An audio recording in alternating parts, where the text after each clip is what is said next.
میای نکنه یا بیچاره را خدا ماشین نو بوده گپ سر میشه و ای کجا با پول حلالی تری ماشین قیمت میخری ای اگون کیلوها که بردگی ای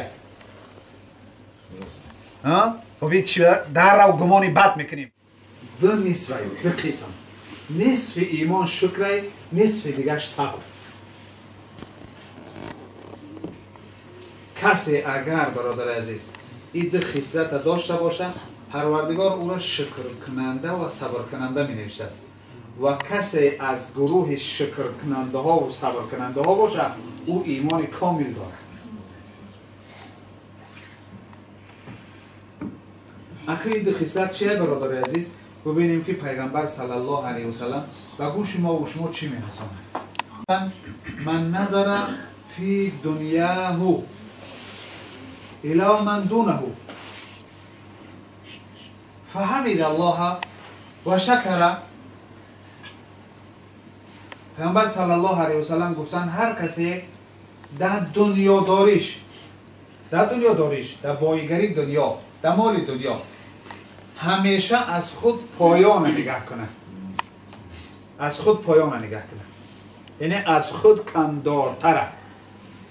امروز ماها هیچ وقت این نظر نداریم.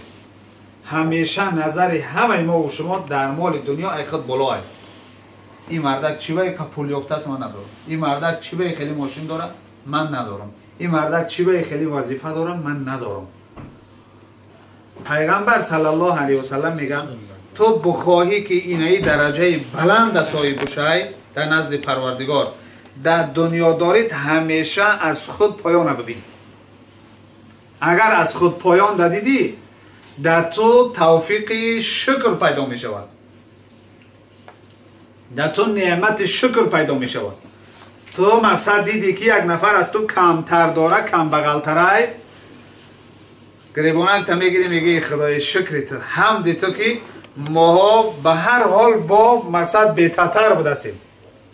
بود این نفری که ایمه کمتر داشته است ایمه زیاد داشتگی هم بسیار ای لیکن باز از ما کم دارم بده خدای شکرت. حالی دوستای عزیز انا همین خصلت که دمانی است حسد در جامعه من زیاد شده دشمناگری زیاد شده غیبت زیاد شده غارت زیاد شده بخیلی زیاد شده یکدیگر دیدن نمیتونیم. برای چی؟ برای که انمی خصلت دما نیست.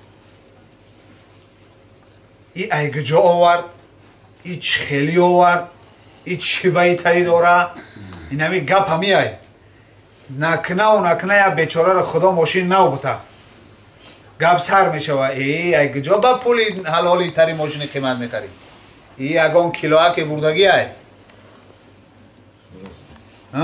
ببین چی در رو گمانی بد میکنیم. خدای مهربان میگه شماها از گمانی بد پرهیز کنین زیرا اینکه بسیار گمانهایی که شما میکنین گناه نوشته میشه در نام اعمالتان. ولی ما نمیدونیم که او بیچاره چی کسب داره اگه جا آورده خدا هر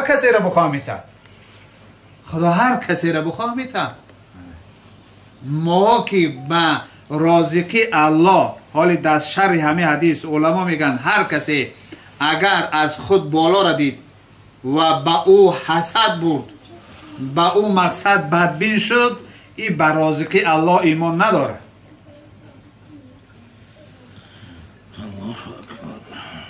آدمی حاسد حسدبر علما میگن این به رازقی الله ایمان نداره.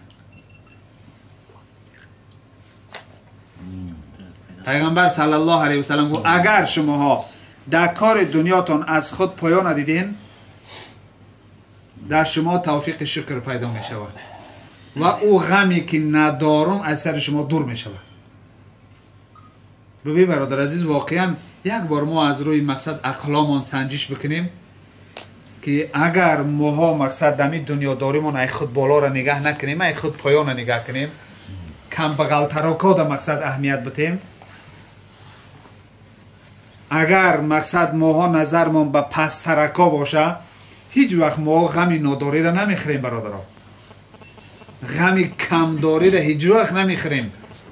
ایما مقصد همین حسد و بخیلی دور میشود، بدبینی ایما دور میشود در صورتی که ماها به همین حدیث پیغمبر عمل کنیم. و نظر فی دینه الی من فوقه. پیغمبر صلی الله علیه و گفتن کسی که خواب دیم خصلتش همین که در کار دینش در عبادتش از خود بالا را ببینه، از خود بالا را در نماز، در روزه، در کار خیر. این مردک مقصد تا نیسته یک دهن نان داده، یک پند نصیحت، یک دعا و فاتحه در خانهش، چی به من نمیتونم؟ این مردک روزه میگیره پنجشنبه دوشنبه باید مرم.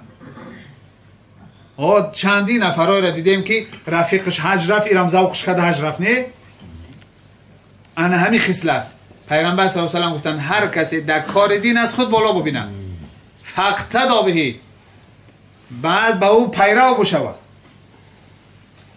دیدی که یک کار نیک میکنه، یک کار ثواب میکنه، در وقت میگه که بچه مرم امکانیت دارم که این کارو بکنم، خدا رو شکر دستی من میرسه، خدا تنی مرم سالم کرده، مرم مقصد امکانیت داده، من مقصد کار میکنم که همین کار ثوابی را که فلانی کرد رفیق و همسایه من باید بکنم.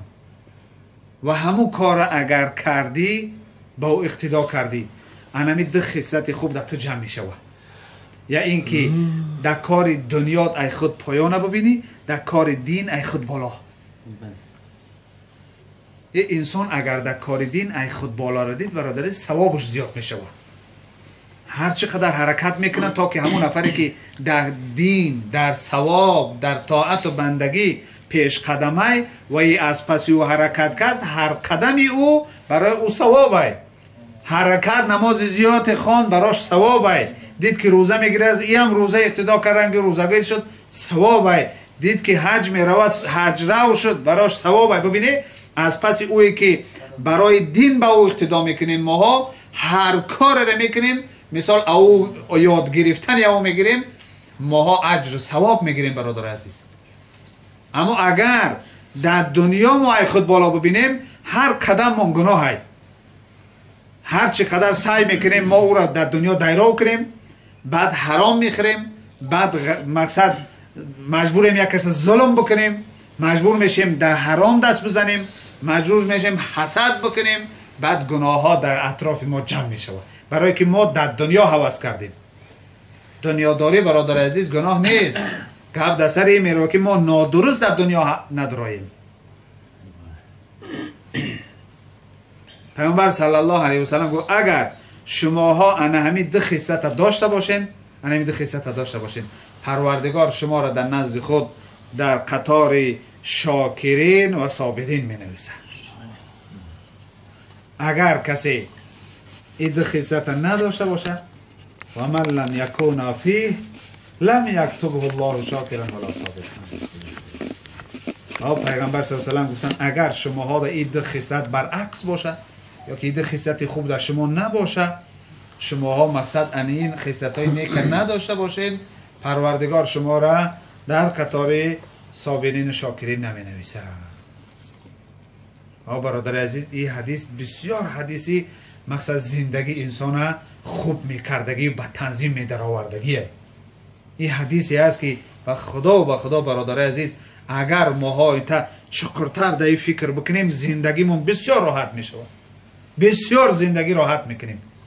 همین داشتگی روی دسترخوان منقطی ما همیشه وقت من خوش میگرده، همیشه از براس خدا بگیم کیه همیشه بروز ده، کیه که همین دسترخوانش بودگی قطعی وقتش خوش باشه نیست. زیادتر طلب داریم برای که مقصد ما همین دیگه همین چشمان همین دنیای تمام.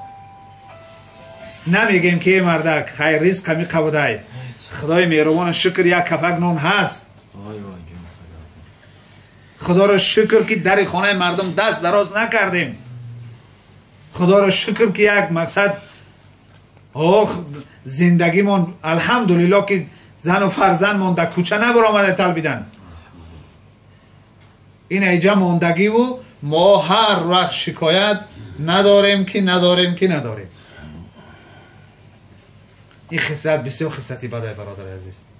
بعضی ها رو میبینیم داراییشون حد کنار ندارن، شکایت میکنن نداریم، فلانی مال ما را خورد، ما باید فلان خیل کنیم صاحب مال شویم، بیمدان کنیم صاحب مال شویم. همین سعی و کوشش در مال دنیا. ما باید سعی و کوشش ما از پس عبادت ما زیاد باشه برادر. خدای مهربان توفیق ما و شما را زیاد کنه و الله مهربان این حدیثی را که ما و شما شنیدیم پروردگار در زندگی هر کدامون عملی بودن این حدیث الله نصیب و روزی گردانه و برکت این سخن پیغمبر صلی الله علیه و سلم که هر نکته را که پیغمبر صلی الله علیه و سلم به گوش ما رسانده است او در زندگی ما برکت است. خدای مهربان به برکت این سخن پیغمبر صلی الله علیه و سلم زندگی ما و شما را پرفیض پربرکت گرداند، دیار ما و شما را پرفیض پربرکت گرداند. در روی زمین هر مسلمانی که هر کجا هست، علل خصوص تاجیکی عزیزی ما در هر کجا که باشه، پروردگار رزق و روزی فراغ و حلال براشون نصیب و روزی گردانه و الله تنی همه شما را صحت نگه بداره و امتحان دراز و خاتمه صالحین ما و شما را الله به خیر گردانه یا رب العالمین. أعوذ بالله من الشيطان الرجيم